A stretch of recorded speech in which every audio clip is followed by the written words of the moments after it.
आप देख रहे हैं बिहार लाइव टुडे और मैं हूं केशव सिंह। बात करते हैं बिहार पंचायत चुनाव की और पंचायत के विकास की। बीते 5 सालों में पंचायत का विकास कितना हुआ है, हम आपको लगातार अपने सर्वे रिपोर्ट के माध्यम से दिखा रहे हैं। पंचायत चुनाव की बात करें तो पंचायत चुनाव की तैयारियां भी जोरों से चल रही है पंचायत में, और पंचायत की बात करें तो पंचायत का विकास कितना हुआ है हम आपको हमेशा दिखाते रहे हैं। आज हम इस बीच पहुंचे हैं पटना से करीब 100 किलोमीटर की दूरी पे गया के टेकारी प्रखंड के शिवनगर पंचायत, और इस पंचायत के हमारे साथ मुखिया सुबोध कुमार सिंह जी भी मौजूद हैं। इनसे आज हम बातें करेंगे और पंचायत चुनाव की क्या क्या तैयारियां पंचायत में हो रही है इनसे पूछेंगे, और चुनाव को लेकर जो तैयारियां आपने किया, क्या लगता है जनता उसको मानेगी। बेहतर चुनाव होता है और 5 सालों का विकास कार्यों के बारे में भी हम चर्चाएं करेंगे। सबसे पहले इनका हम स्वागत करते हैं अपने न्यूज़ चैनल के माध्यम से। सबसे पहले आपका स्वागत है सुबोध जी। धन्यवाद। 5 सालों से पंचायत का मुखिया आप रहे हैं, शुरुआती सफ़र कैसे पंचायत चुनाव में आने का रहा? जैसे इसके पहले जो प्रतिनिधि रहा करते थे, हमारी जीवन सबसे पहले सोशल वर्किंग के रूप में हम काम चालू किया। ग्रेजुएशन हम रांची से किए थे। उसके बाद हमको लगा कि आखिर ज़मीनी स्तर पर जो भी वर्क है एक मुखिया कर सकते हैं, तो इसके लिए हम सोशल वर्किंग जब काम शुरू किया, उसके बाद पब्लिक का डिमांड आया कि आप लड़िए मुखिया जी, सुबोध बाबू आपको हम मदद करेंगे। जब चुनाव हम लड़े तो हमारे पास सबसे बड़ी समस्या थी, हमारे यहाँ मुख्य फ़ैन है। बचपन से हम लोग देखा करते थे कि जो भी यहाँ नेता आते थे, विधायक सांसद वोट लेने या मुखिया, तो एक ही मांग करते थे बुजुर्ग लोग कि हमारा पैन से पानी कैसे आए सिंचाई का। जब हम जीते तो हमारे लिए सबसे बड़ी समस्या था नदी से पानी लाना, जो कि करीबन 20 साल से पानी हमारे पंचायत में नहीं आई थी। हमारे पास कोई विकल्प नहीं थी। सरकार की जो योजना नरेगा का है उसमें सख्त निर्देश है कि आप मशीनरी यूज नहीं कर सकते हैं, और ऐसा पैन का जगह था जहां बिना मशीनरी का काम नहीं हो सकता था। हमने पैकेट से 10 लाख रुपया लगा के फर्स्ट ईयर जीतने के बाद 10 लाख लगा के पानी किसानों का दिया 2 साल, जिससे काफ़ी लाभ मिला।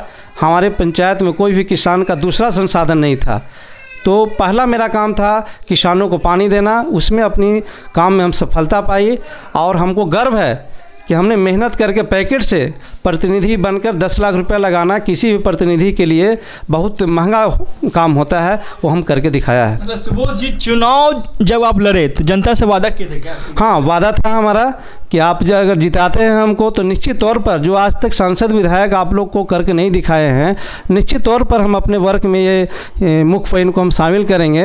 और उसके लिए लगातार अभी हम DPR 4 करोड़ का बना के उसको भेज दिए हैं लघु सिंचाई विभाग से। लेकिन अब वहाँ तक मान लीजिए सरकार की अपनी कैसे काम करेगी, हम लोग यहाँ से DPR बना के भेज दिए हैं। हमारे पंचायत का कोई संसाधन नहीं है। कई बार विधायक संसद से भी हमने बात किया है और कोशिश कर रहे हैं कि इसका DPR को टेंडर में तब्दील करके हम लोग किसानों को सिंचाई का संसाधन दिया जाए। जाहिर सी बात है, अगर बिहार आप आते हैं ना तो सबसे बड़ी समस्या किसानों को जो मिलती है वो सिंचाई की समस्या नज़र आती है। सरकार के द्वारा 7 निश्चय योजना के तहत लोगों के घर में पानी तो पहुंचा दिया गया। अब किसानों की बात रही, किसानों की परीक्षा की बात रही, तो उनकी सिंचाई की महत्वपूर्ण व्यवस्था पंचायतों में होना चाहिए। इसी बीच सुबोध कुमार जी ने कहा कि पंचायत चुनाव जीतने के बाद तुरंत हमने पंचायत के लिए लोगों के लिए 10 लाख रुपये लगाकर लोगों के लिए सिंचाई की व्यवस्था की गई, और तत्काल में आगे की रणनीति क्या होगी इसके लिए भी उन्होंने बताया कि DPR से लेके सारा चीज़ों का हमने लघु सिंचाई विभाग को ब्यौरा दे दिया। अब बातें करते हैं मुखिया जी से कि 5 सालों का जो कार्य रहा, मुख्य रूप से आपने पंचायत में क्या क्या किया, सरकार की जो योजनाएं थी वो ज़मीन पे कितना खरा उतरी, इन सभी चीज़ों पे भी हम बातें रखते हैं। मुखिया जी, सरकार की योजनाएं कितना ज़मीन पे आपने उतारा? 5 ऐसे कार्य के बारे में बताएं जो आज तक पंचायत में नहीं हुआ, जो आपने किया। सबसे पहले तो बगल में मेरा एक गाँव है सिंगापुर।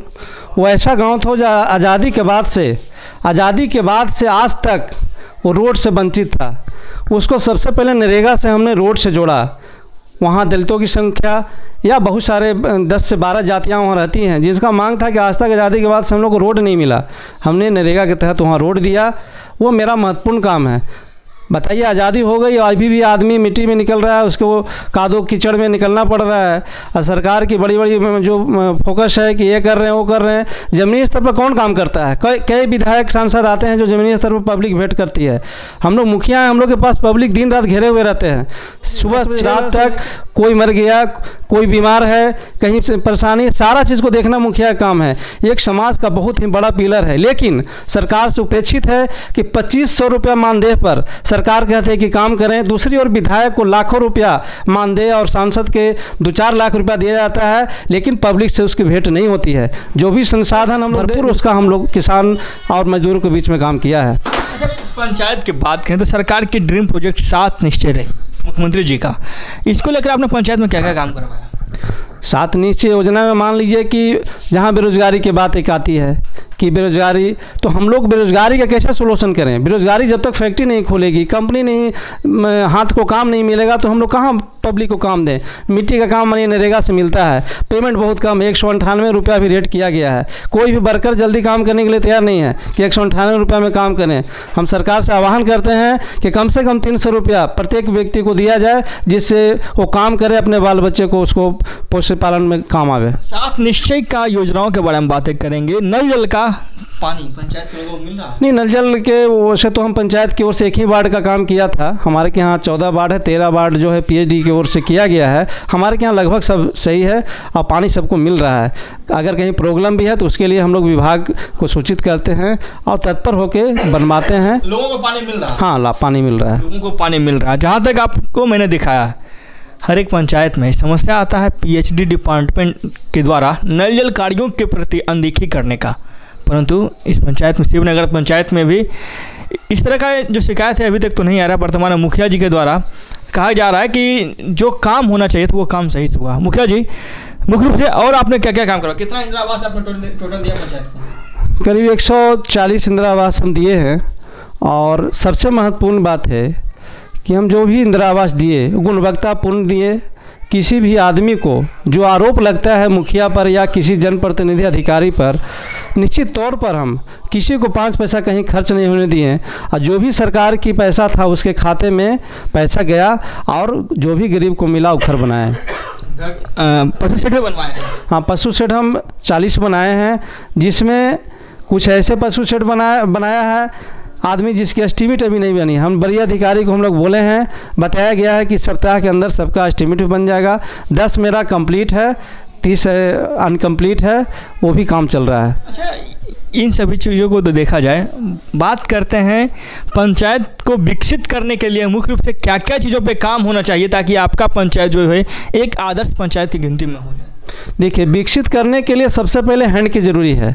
यहाँ पर पंचायत सेवक जो हम लोग को मिले हैं, सचिव जिनको हम लोग को दिया गया है, एक सचिव को 4 या 5 पंचायत है। तो बताइए कि ग्राम सेवक जो होते हैं वो 5 पंचायत दे दीजिएगा तो क्या काम करेंगे? रोजगार सेवक जो दिया गया है 4-4 पंचायत दिया गया है, तो एक आदमी को 3-4 पंचायत दीजिएगा तो आपको वर्क नहीं हो पाएगा। जब हैंड ही नहीं रहेगा तो वर्क में कमी आएगी। निश्चित तौर पर जो भी पंचायत है, एक पंचायत सेवक, एक रोजगार सेवक या जो भी वर्क करने वाले आदमी हैं, सिंगल रिपोर्ट हों। और जो भी सुविधा है, जैसे हम लोग देख रहे हैं कि बताया जा रहा है कि पंचायत स्तर पर आपका जाति बनेगा, आवासीय, इम्प्लीमेंट नहीं हो रही है। इम्प्लीमेंट हम लोग लिखते हैं, लेकिन इसके लिए अधिकारी दोषी हैं कि किसी का अगर ड्यूटी लगा हुआ है तो यहाँ आ नहीं रहे हैं। मतलब हाथ की ज़रूरत है मुखिया जी, हैंड को जरूरी है। विकास तभी होगा जब उसकी हैंड मिलेगा। ऐसी बात है। बिहार में एक और समस्या सबसे बड़ा समस्या माना जाता है। जब आप एक प्रखंड घूमिएगा, उस प्रखंड में जो पदाधिकारी हैं, जो काम करने वाले व्यक्ति हैं, 10 पंचायत में एक अकेले पदाधिकारी होते हैं। तो इस पंचायत का डेवलपमेंट कैसे होगा? क्या एक पदाधिकारी 10 पंचायत को डेवलप कर सकते हैं? कभी नहीं। यहाँ भी यह समस्या है, टिक्काडी प्रखंड की भी ये समस्या है। बात करते हैं मुखिया जी, चुनाव आने वाला है, एजेंडा क्या होगा इस बार चुनाव लड़ने का? देखिए, एजेंडा है कि जो भी गरीब हैं उनको आवास मिले, हर एक खेत को सिंचाई मिले, शिक्षा में सुधार हो, स्वास्थ्य में सुधार हो। मुख्य मुद्दा ये है, सबसे ज़्यादा महत्वपूर्ण है शिक्षा में सुधार होना, जो कि शिक्षा का गिरावट दिन प्रतिदिन सरकारी स्कूल में जो भी बच्चा पढ़ते हैं उनका ग्रोथ कम होते जा रहा है। कारण क्या है? हमने इसके पहले भी हमारे यहाँ एक IAS आए थे दिल्ली से, तो हमने एक क्वेश्चन रखा था कि क्या कारण है कि आदमी प्राइवेट स्कूल की ओर भाग रहा है। सरकारी स्कूल में टीचिंग अच्छे हैं, टीचर अच्छे हैं, उसके बाद पढ़ाई क्यों नहीं हो रही है? पढ़ाई नहीं, वही बच्चा को अगर प्राइवेट स्कूल में लिखा देते हैं तो डेवलप कर जाता है उसका दिमाग। सरकारी स्कूल में डेवलप नहीं करता है, व्यवस्था में कमी है। इसके लिए शिक्षा विभाग में सुधार की ज़रूरी है। हम लोग का जो पावर है निश्चित तौर पर हम लोग जाके छानबीन समय पर करते हैं, सुधार करने की कोशिश करते हैं। शिक्षा में सुधार होना चाहिए, जाहिर सी बात है। अच्छा, पंचायत में स्वास्थ्य की सेवाएं कैसी है आपकी? हमारे के यहाँ एक उपकेंद्र है, पंचानपुर एक बाज़ार की तरह है, वहाँ उपकेंद्र है, लेकिन उतनी अच्छी व्यवस्था नहीं है। बगल में हमारा टिकारी में अनुमंडलीय हॉस्पिटल है, वहाँ निश्चित तौर पर सुधार है। जो भी व्यक्ति जाते हैं उनको स्वास्थ्य का व्यवस्था अच्छा है, मिलता है। में क्या है? पंचायत में एक उपकेंद्र है, वहाँ अगर पब्लिक जाते हैं तो वहाँ सुविधा मिलती है, उसके लिए हम लोग रेगुलर तत्पर रहते हैं। उपकेंद्र पंचानपुर में है। अच्छा, पंचानपुर में उपकेंद्र भी है। चलिए, मान लिए कि उपकेंद्र तो है, अब बात करते हैं महिलाओं के विकास के लिए। महिलाओं का विकास कैसे करेंगे मुखिया जी? उनके लिए क्या रोड होगा तो वोट मिलता होगा आपको? देखिए, उसके लिए तो जीविका एक संस्था चल रही है जो प्रत्येक गांव और कस्बे में मौजूद है। और महिलाओं, अब हम बताएं कि तभी विकास होती है जब शिक्षा जब तक नहीं आएगा, और महिला हो या पुरुष हो, अपनी हक को अगर नहीं जानेंगे, जब शिक्षा नहीं होगा तो हक कैसे जानेंगे? समाज कैसे विकसित करेगा? समाज तभी विकसित करेगा जब शिक्षा में विकास होगी। युवाओं का वोट कैसे लेंगे? युवाओं का वोट लेने के लिए मान लीजिए हम लोग के पास कोई क्या एजेंडा है, हम लोग क्या बोल देंगे कि कंपनी में काम दे देंगे। जो भी नरेगा के तहत काम करना चाहते हैं उन लोगों को रोज़गार देते हैं हम लोग, उसके सिवा और हम लोग के पास क्या है? कोई रोड मैप नहीं है। चलिए मुखिया जी, चुनाव की तैयारी कर रहे हैं? हाँ, चुनाव की तैयारी कर रहे हैं। लगातार 5 साल हम लोग तैयारी में ही हैं। हम लोग निश्चित तौर पर, मेरा पंचायत दलित पंचायत है, उन लोग का रेगुलर हम लोग काम किया है। करीब 500 से 600 तक हम लोग पेंशन बनाए हैं। इंदिरा आवास नया जो आया है उससे 500 नए सूची आई है।